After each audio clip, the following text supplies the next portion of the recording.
시청자 여러분 안녕하십니까. 굿모닝 인포맥스 2부 오늘도 힘차게 문을 열어보겠습니다. 먼저 연합 인포맥스 기자군단의 취재 파일로 시작합니다. 네, 오늘은 서영태 기자가 나와 있습니다. 안녕하세요. 네, 안녕하세요. 네. 자, 오늘은 일본 기업 이야기를 준비하셨다고 했는데 이게 구조적인 문제를 지금 해결하지 못하고 있다고 해요. 지금 무슨 문제가 있는 건가요? 그 일본 기업의 이른바 노는 아재들, 하타라카나이 오지상. 그러니까 노는 아재들이요? 일 안 아저씨들? 하는 아저씨, 하타라카나이 오지상이란 말이 이게 한 2년 전부터 일본 넷상에서 이렇게 도나봐요. 네. 이게 일본 기업의 좀 구조적인 좀 문제로도 지적이 돼서 저희가 한번 이 얘기를 한번 들고 와봤고 그런데 또 이 일 안 하는 아저씨들로 이렇게 지목을 받은 어떤 사람들이 사실 억울한 면도 있더라고요. 제가 또 살펴보니까. 네. 그런 얘기 오늘 그런 하겠다. 것도 오늘 좀 얘기를 좀 하려고 왔습니다. 아니, 일 안 하는 아저씨 집에서 일 안 하는 게 아니고 네. 직장에 나오는데 직장 일을 안 한다 이 뜻이잖아요. 그렇죠. 예. 아저씨라고 일을 안 하는 건 아니잖아요. 그렇죠. 젊은 사람들이 안 하는 사람이 있어요. 근데 일본에서 이게 문제가 되는 거죠? 이 아저씨들이 왜 문제가 되는 겁니까? 그러니까 그 배경은 이제 연공 서열인데 제가 니혼게이자이 신문에서 이제 이시즈카 편집위원 글을 읽다가 이제 이거 콘텐츠를 한번 준비해 보자 하고 준비해 본 건데 이제 일 안 하는 아저씨가 존재하는 이유가 그 주범은 연공 서열형 임금이라고 이렇게 편집위원이 꼬집어 말합니다. 근데 이게 연공 임금이라는 게 연공급이라는 게 지금은 어떤 기업의 경쟁력을 악화하는 주범이 되는데 사실 과거에는 좋은 거였어요. 일본 기업 경쟁력의 원천이었다라는 평가를 받을 정도거든요. 이게 왜냐면은 그 미국 스탠퍼드 대학교의 에드워드 라지오 교수라고 있습니다. 인사경제학자인데 이분이 이제 연공급의 효용을 딱 분석을 한 건데 아마 이제 화면에 나오고 있을 겁니다. 그 라지오의 그 연공급 개념도에 따르면은 나오고 있어요. 연령이랑 보수해서 빨간 선이고요. 연령이랑 공헌도, 생산량해서 파란 선입니다.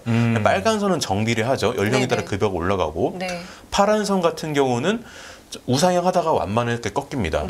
그러니까 이제 빨간 선이랑 파란 선의 틈에 지목을 해야 되는데 이게 뭘 뜻하냐면은 젊은 시절에는 일한 만큼 못 받고 주니어 때는 일하는 거가 더 받는다라는 뜻이거든요. 시니어 때는 그러니까 시니어 때. 시니어 주니어 때는 덜 받고 시니어 때는 더 받고 이런 뜻이거든요. 근데 이게 기업은 이걸 이제 당근으로 활용을 한 거예요. 왜냐면 이렇게 해버리면은 젊은 직원들이 회사의 어떤 장기적인 발전, 회사의 어떤 존속, 왜냐면은 10년, 20년 후에 두터운 임금을 받아야 되니까 그런 걸 생각을 하게 된단 말이에요. 그리고 직원 입장에서 좋은 게 뭐냐면은 결혼을 하고 아이를 낳아 기르고 하다 보면은 점점점 이제 시니어 중장년층이 되면은 돈 지출이 많아지잖아요. 그렇죠. 아이도 키우고 부양도 해야 되고. 그러니까 직원 입장에서도 이런 구조가 좋은 거예요. 충성도도 높아지죠. 그렇죠. 그래서 기업이나 직원이나 양쪽 입장에서 다 좋은 게 연공급이었어요. 근데 이게 라지오 교수 표현은 이렇게 한마디로 말하면 대출해주는 노동자라고 표현하거든요.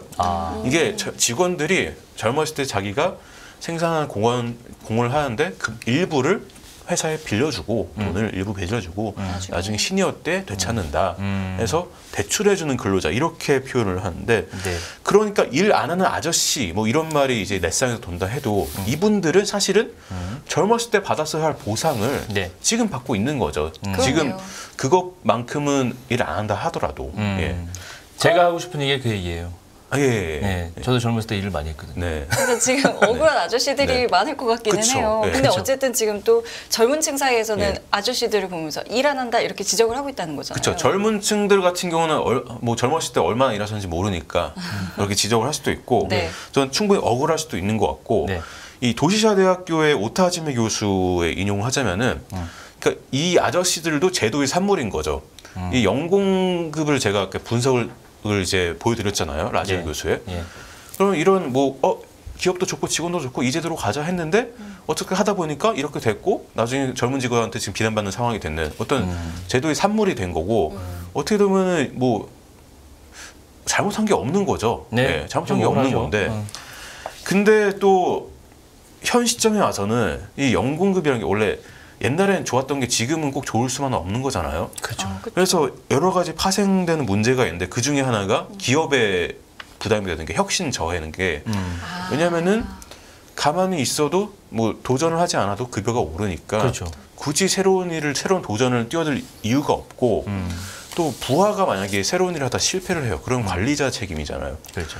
그러니까 뭐 새로운 제안을 하면은 거절을 하고 위험을 때때로는 회피하고. 그렇죠. 위험 회피하고 때때로는 그냥 뭐 파업적으로 그냥 짓누르는 그런 언행을 한다 이렇게 오타 교수가 이렇게 얘기를 하거든요. 그러니까 이런 부분은 기업의 입장에서 굉장히 마이너스인 거죠. 그러시겠다. 그리고 실제로 이제 오타 교수를 인용하자면 90년대 이후로 일본의 노동 생산성이나 국제 경쟁력 등이 이제 많이 떨어졌다고요. 선진국 중에서. 네. 왜냐하면 그때 디지털화니 글로벌화니 하면서 이게 정형화된 업무보다는 어떤 혁신이 성장의 열쇠를 주게 되면서 이렇게 되면서 이제 많이 경쟁력이 떨어졌다고 하고 이런 일본 기업의 경쟁력이 떨어진 게 연공급 같은 구조적인 문제와 관련이 있다고 분석을 하는 거죠. 그렇군요. 그러니까 성과에 따라서 네. 이게 젊은 층들이나 네. 합리적으로 봤을 때도 네. 젊은 층들이 꼭 문제가 아니고 네. 성과에 따라서 급여를 주고 인센티브를 주고 네. 해야 되는데 호봉, 연봉에 따라서 네. 그냥 가만히 있어도 오르니까 네. 이렇게 되는 건 당연한 것 같은데 과거에는 그랬을지 몰라도 지금 좀 어울리지 않는 건데 네. 그러니까 일본 아저씨들이 네. 도전을 꺼리게 되고 위험을 회피하는 거다 뭐 이렇게 네. 정리할 수가 있는데 또 다른 문제 없을까요? 이제 기업의 경쟁력 저하 뭐 이렇게 얘기를 드렸는데 새로운 혁신 져야 된다. 네. 근데 기업이 또 하나 가지고 된 문제가 주니어 직원들이 자꾸 이탈을 하는 거예요. 다른 지경으로. 네, 이탈을 하는 거. 이거는 제가 퍼솔 종합연구소라는 데서 이제 조사한 것들을 이제 가져왔는데 네. 이 시니어 직원이 약간 고립되어 있거나 저분이 무슨 일을 하는지 잘 모르겠어. 업무가 불투명하면은 네. 젊은 직원의 전직 의향이 높아졌다는 거예요, 통계적으로. 근데 시니어 직원 중에서 엄청 막 활약을 하는 분이 계셔. 대활약을 하고 막 회사를 하드캐리하는 분이 계셔. 네. 그러면 주니어 직원들이 전직 의향이 떨어져요? 떨어진다는 거죠. 억제된다는 거죠. 좀 존경하는군요. 네, 이건 실제로 뭐 제가 백화점 다니는 선배가 있는데 백화점 다니는 선배가 저한테 언제 그런 얘기를 하더라고요. 회사에 존경할 만한 선배 있으면은 회사 안 나간다고 이렇게 얘기를 하더라고요. 근데 그게 통계적으로 나온 거지 다 같은 말이죠. 왜냐하면 따르고 싶은 사람 있으면 안 나가죠. 그쵸. 네, 네. 따르고 싶은 사람 있으면 뭐 맞아요. 주니어 나가고. 네. 그러니까 퍼솔 종합연구소의 주장은 뭐냐면은 이제 일본 대기업들이 주니어들의 이탈로 막 골머리를 앓고 있는데 이건 한국 기업들도 마찬가지죠. 맞아요. 그쵸. 이게 사실 시니어 직원들의 문제와 무관한 게 아니라 같은 맥락에서 봐야 된다. 네. 이렇게 또 분석을 합니다. 네. 그리고 전 여기서 또 한 가지 또 아이러니를 좀 발견하는 게 기업 입장에선 연공급이라는 게 젊은 직원이 나이 들어서도 꾸준히 다닐 수 있게 하는 어떤 유인책이었잖아요. 목표를 주는 그쵸? 거죠. 네. 근데 근데 반대로. 오히려 나가. 오히려 그것 때문에. 나가요. 이게 아이러니를 발견하는 거죠. 네. 그러니까 말씀하신 것처럼 이게 지금 주니어의 퇴사는 뭐 네. 우리나라도 상당히 좀 심각한 문제이기도 그럼요. 큰 하고 문제죠. 그렇죠. 네. 근데 일본에서도 어쨌든 이게 나간다는 게 저는 일본은 그렇지 않을 거라고 생각을 했거든요. 일본 젊은 층은. 근데 일본도 그렇다는 게 좀 인상 깊네요. 연공급에 불만이 많다는 거죠. 네. 이게 또 주니어의 불만에 대해서는 또 분석한 내용이 니온 게이자의 걸 좀 인용해서 전해 들면은 이제 시니어와 주니어 사이의 어떤 불평등은 구조적인 문제다. 기업의 구조적 문제라고 이렇게 지적을 하면서 네. 그 조사에 따르면은 20, 30대는 우리 회사 시니어는 하는 것보다 많이 받는다. 월급을 좀 많이 받는다라고 대답한 게 30%였어요. 예. 근데 재밌는 거는 50대는 50대 중에 16%도 그렇게 말을 했어요. 자기 스스로도 많이 네. 받는다고 생각한다. 50대 일하는 거에 비해서 16%도 많이 받는다. 좀 너무 많이 받는 것 같다. 저도 그렇게 생각해요. 네, 그렇게 얘기를 했어요. 그러니까 이게 좀 재밌는 포인트고 둘째로는 좀 불확실성이 좀 주니어 입장에 불만인 거죠. 예. 옛날이랑 다르게 요새 경제 환경이 너무 급변하다 보니까 우리 회사가 내가 몸담고 있는 회사가 지금 잘 나가는데 오케이 내가 10년, 20년 후에 여기 계속 다닐 수 있을까? 회사 안 망할까? 네, 그런 걱정을 하게 되는 거죠. 왜냐하면 난 지금 회사에 돈을 빌려준 상황인데 10년, 20년 후에 받아야 될 거 아니에요. 네. 근데 그런 걱정을 하게 되는 거고 회사 안 망한다 치더라도 임금제가 좀 개편되려는 움직임이 보이고 있으니까 그러면은 나 때 가서 임금제가 또 바뀌어? 연공급 아니라 뭐 직무급, 성과급이야? 그러면 또 손실이죠. 그렇죠. 빌려줄 돈 좀 못 찾잖아요. 그렇죠. 그러니까 이런 게 불확실성이 또 불만인 거고. 그리고 또 한 가지는 세 번째는 라이프 사이클의 변화인 거예요.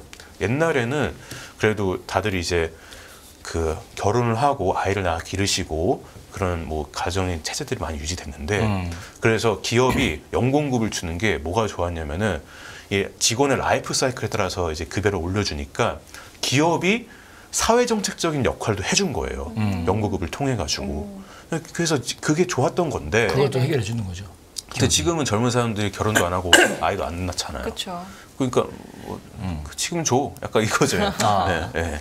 그러니까 연금급의 매력이 떨어지는 거죠. 젊은 그렇죠. 직원들 입장에서. 예. 살짝 제가 여쭤보면 서 기자는 연공급입니까? 성과급입니까? 어느 쪽을 좀 선호하는 거예요? 저희는 후자를 선호합니다. 성과급. 네. 나중에 안 받아도 좋으니까 지금 네. 이런 만큼 10명 중에 제 짐작인데 8명은 아마 그럴 겁니다. 네. 그러면 정답은 정해져 있네요. 네. 예. 일본 정부는 어떤 근데 정답이 정해졌다고 하기에는 네. 약간 그 지금 시니어층은 젊었을 때 회사에 대출해준 돈들이 있잖아요. 네. 그러면 그건 그대로 받으셔야 돼요. 네. 그러면 또 회사는 또 주니어층대로 따로 또 더 줘야 돼요. 그렇죠. 네. 그러니까 직원들 시니어나 주니어나 파이는 줄지 않는데 회사 입장에서 임금을 더 줘야 되는 거죠. 그렇죠. 네. 그러면 회사의 부담이 커지는 거죠. 뭐 그러면 근데 또 이렇게 하면 또 기업을 어떻게 경영하냐 뭐 이런 얘기도 나오겠죠. 그렇죠. 이게 사실은 다 이해관계라는 게 뭐 그렇습니다. 어려운 문제예요, 사실은. 네. 일본 정부는 그래서 이 네. 아저씨들의 문제, 네. 이 네. 연공급의 이 문제 어떻게 해결을 네. 좀 하려는 움직임이 있을까요? 네, 뭐 일본 정부 기시다 후미오 정권이 이제 주창한 게 있죠. 새로운 자본주의 뭐 이렇게 뭐 캐치프레이즈 거는 게 있는데 네. 여기서도 뭐 여러 가지 계획들이 있는데 그중에 노동시장 개혁도 있어요. 그 노동시장 개혁도 또 여러 가지 또 갈려 나누겠지만은 네. 직무급을 도입하겠다 이건데 연공급을 이제 나이 연차 대신에 직무의 난이도나 뭐 내용에 따라서 이렇게 돈을 준 직무급으로 전환하겠다는 건데 예. 이 직무급의 효과라는 게 이 어떤 효과가 있냐면은 제가 그 지금 구산업에서 일을 하고 있어요. 근데 신산업 있잖아요. 예. 근데 좀 제가 그 신산업으로 전환 디지털이나 친환경 쪽으로 막 그쪽 직무를 맡으면 돈을 더 받게 돼요. 직무 전환으로. 그러면 저는 공부를 열심히 하고 자기개발을 열심히 하고 그쪽으로 가려 하겠죠. 그렇죠. 이게 뭐냐면 노동력이 구산업에서 신산업으로 이동을 하는 거예요. 그러니까 이 임금 제도만 손봤는데 경제가 산업 구조가 전환이 구조가 일어나는 바뀌네요. 거죠. 예. 예. 그런 효과가 또 있습니다. 예. 그것도 굉장히 좋은 네. 아이디어 같은데 네. 그것도 뭐 여러 가지 연구를 좀 많이 해야 될 것 같아요. 아, 지금 예, 뭐 실제로 그렇습니다. 우리나라에서도 네. 기업들이 많이 그런 스타일들로 네. 바뀌고 있는 걸로 저는 네. 보고 있는데 좋은 방법이 좀 나와야 될 것 같습니다. 알겠습니다. 그럼 오늘은 뭐 일 안 하는 억울한 아저씨라고 해야 될까요? 자, 이런 일본 이야기를 좀 나눠봤습니다. 서영태 기자는 오늘 여기서 인사드릴게요. 고맙습니다. 네, 수고했습니다. 끝없는 위기 속 기회는 언제나 숨어 있습니다. 성공한 투자 고수들과 나눈 투자의 철학. 다가올 기회를 잡아내는 부의 만찬으로 여러분을 초대합니다. 푸짐하게 한 상 차려놓았습니다.